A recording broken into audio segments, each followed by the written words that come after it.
Bonsoir à tous, soyez les bienvenus dans le 18h Info de Télé Nantes. Voici les titres de ce journal. Nous reviendrons longuement sur l'incendie qui a ravagé le toit de la basilique Saint-Donatien à Nantes. L'heure est au bilan matériel et il est lourd, vous le verrez. Et puis comment le quartier et ses habitants ont-ils vécu cet événement spectaculaire? Nous sommes allés à leur rencontre pour recueillir leurs témoignages. Enfin, dans le reste de l'actualité, nous irons à la découverte d'une compétition pas comme les autres, le Crazy Up de Remouillé, au programme sueur, boue et dépassement de soi. Mais avant de revenir sur cet incendie spectaculaire dans le volet Notre-Dame-des-Landes, le tribunal administratif s'apprête à examiner les recours environnementaux déposés par les opposants. L'audience aura lieu jeudi à Nantes. Mais les associations de défense de l'environnement ont déjà eu connaissance des conclusions du rapporteur public et elles ne seraient pas favorables aux opposants puisque le rapporteur devrait opter pour un rejet des recours. Et son avis est souvent suivi par le tribunal administratif. Les opposants restent toutefois mobilisés avant l'audience de jeudi. Ces images ont fait la une de tous les médias français. Hier, lundi, le toit de la basilique Saint-Donatien en proie aux flammes. L'incendie s'est déclaré à 10h15. Près de 40 pompiers ont été mobilisés jusqu'à ce que le sinistre soit maîtrisé. Aujourd'hui, l'heure est au bilan matériel. Dans quel état se trouve la basilique après cet incendie? Le risque d'effondrement est-il important? Réponse avec ce reportage de Jean-Michel Naga. La voûte a été transpercée à plusieurs endroits. 30 mètres plus bas, on peut voir des morceaux de pierre au pied de l'autel et des bouts de charpente à 2 pas de l'orgue. Au lendemain de l'incendie, les experts ont pu le constater ce matin. Toute la structure de la basilique Saint-Donatien est fragilisée à cause du feu, mais aussi des tonnes d'eau qui ont servi à éteindre l'incendie. Tous ces voûtes-là sont des voûtes qui plâtrent, c'est les bas-côtés. Il n'y a pas eu du feu dessous, mais il y a beaucoup d'eau qui est passée. Donc il y a des parties de la voûte lyrique qui s'effondraient, sont tombées. Et ça, c'est un type de voûte qui ne tiennent pas du tout le poids ni l'eau.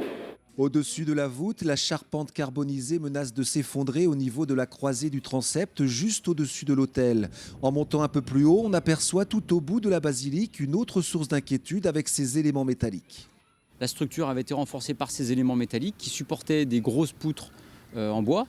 Ces poutres en bois ont disparu par l'effet de l'incendie et donc ces éléments métalliques restent en équilibre porte-à-faux avec finalement des forces qui ne sont plus exercées comme elles étaient prévues à la base. Donc elles risquent de chuter vers l'intérieur de la voûte en emmenant le haut des murs et de percer la voûte. Et après, on perd des éléments de voûte et la voûte est un ensemble. Donc après, elle risque d'être plus autoportée et risque de s'effondrer. Des risques d'effondrement aussi à l'extérieur, dans les 2 pignons de la basilique, ces tours qui ne sont plus reliées et qui se maintiennent seules sur 10 mètres de hauteur. En cas de tempête, elles pourraient tomber comme des châteaux de cartes sur le cimetière d'un côté et sur le presbytère de l'autre côté.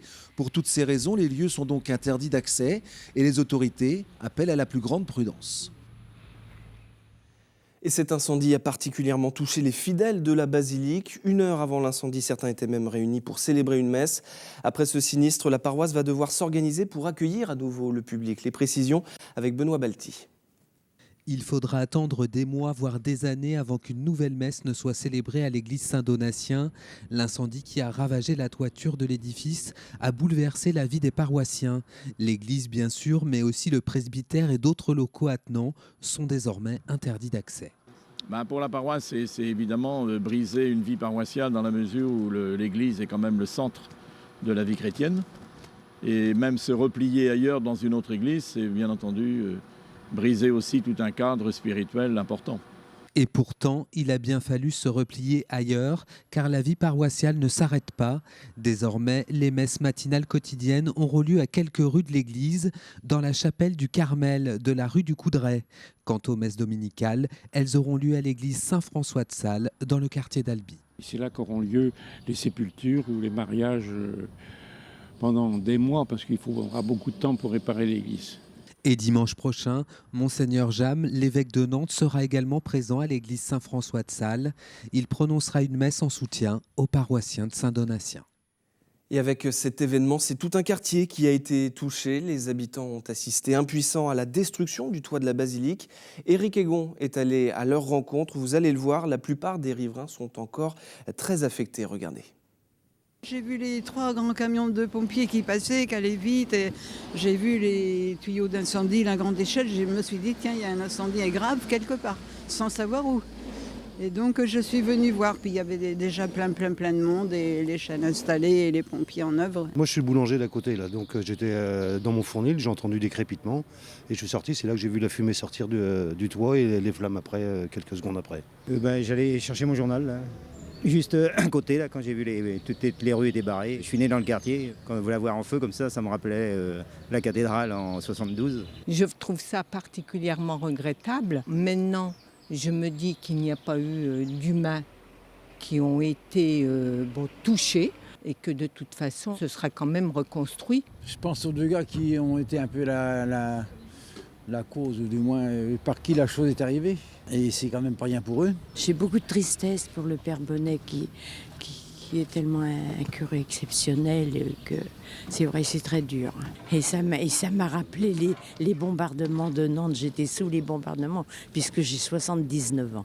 Moi j'habite depuis 54 ans dans le quartier. Mes enfants ont fait leur communion ici tous les 3 et ça représente plein de souvenirs quoi. Alors je trouve ça vraiment, ça me fait de la peine. On est nantais, nous ça fait 14 ans qu'on est là, donc nos enfants ont grandi là, on vit avec la basilique, c'est quand même... ça fait mal un peu de voir ça, partir comme ça. Les salariés de la clinique Jules Verne ont suspendu leur mouvement de grève. Jeudi dernier, ils avaient cessé le travail pour protester contre un plan d'économie présenté par la direction. Un projet qui vise notamment à externaliser le service cuisine-restauration de l'établissement. Cette mesure est jugée inadmissible par les grévistes et ils ont remporté d'ailleurs une première bataille face à leurs dirigeants. Ces derniers ont suspendu le projet après avoir rencontré l'intersyndicale. Elle présentera en septembre une nouvelle mouture de son plan d'économie. Comme son nom l'indique, le Crazy Up de Remouillé est un peu une course de ouf malade. Imaginez un parcours de 10 km. Jusque-là, tout va bien. Sauf qu'une vingtaine d'obstacles ont été savamment placés sur le chemin, du bain glacé à la forêt en mousse. En tout cas, pour cette première édition, près de 800 personnes ont relevé le défi. C'est un reportage de Benoît Balti. C'est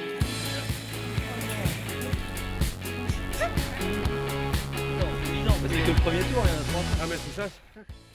Ramper dans une mare de boue, affronter tout type d'obstacles et même plonger à 3,50 m de hauteur dans un lac, ils ont signé, c'est pour transpirer.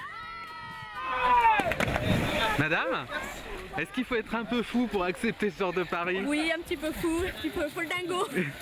Bah oui, tu m'étonnes, elle s'entraîne depuis 3 mois, Ah, j'ai un peu de mal moi. Ah, très bien, vraiment très bien. Par contre, je suis avec des boulets là depuis le début, franchement, c'est pénible quoi. En tout cas, ils étaient plus de 800 à galoper dans la campagne de Remouillé pour la première édition du Crazy Up. 9 km de course, une vingtaine d'obstacles. Et après avoir relevé le défi, les participants peuvent être fiers.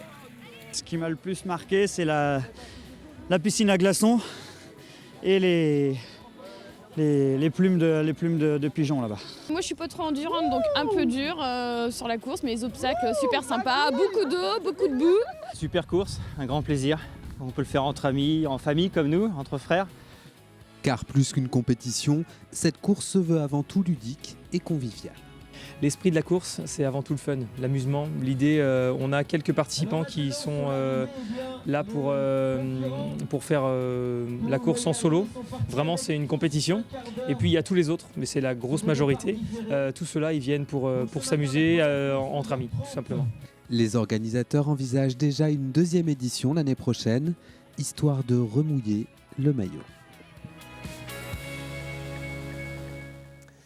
Du côté du mercato du FC Nantes, un deuxième joueur quitte les bords de l'Erdre pour rallier la Normandie. Après Vincent Bessa, c'est au tour de Chaker Aladur de signer au stade Malherbe de Caen.